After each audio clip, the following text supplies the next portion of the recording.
കൊച്ചിയെ പിടിച്ചാലേ പറന്നു പോവും. പറ. തുമ്പിയാ? ആ, ഞങ്ങൾ പിടിച്ചാണ് ഗൈസ്. ഇനി ഞങ്ങൾ ഇത് മുഖത്ത് വെച്ചുള്ള എക്സ്പ്രഷൻ കാണിക്കും. ഇങ്ങോട്ട് വാ. ഭയങ്കര കിളിയാണ് ഗൈസ്.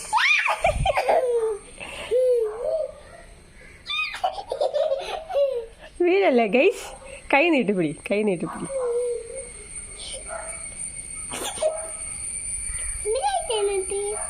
ഇവിടെ പിടി, കൊല്ലരുത് കേട്ടോ. അതിനകത്ത് പറത്തി വിട്ടേക്കണം. ഇങ്ങനെ പിടി. എടാ കൈ ഇങ്ങനെ പിടി. എന്നിട്ട് ഇത് പിടി, പിടി. ഓക്കെ. കൊല്ലല്ലേ, അതിനെ പറത്തി വിട്ടേണം കേട്ടോ. അപ്പോൾ നമ്മുടെ തുമ്പി കുഞ്ഞിന് കൈമാറിയിരിക്കുകയാണ് ഗൈസ്. കുഞ്ഞിനാണ് ഇപ്പോൾ ചുംബി പിടിക്കുന്നത് ഗൈസ്. പറത്തി വിട. പിന്നെ എന്നോട് പിടിച്ചു തരണമെന്ന് പറഞ്ഞേക്കരുത്. അത് പോയി. തുമ്പി പറന്നുപോയി. നമ്മളവനെ സ്വതന്ത്രനാക്കി വിറ്റ്. നല്ല തുമ്പിയല്ലായിരുന്നോ? നല്ല വെച്ചല്ലായിരുന്നോ അവനെ കാണാൻ? സൂപ്പർ. ഇനി തപ്പുന്നേ.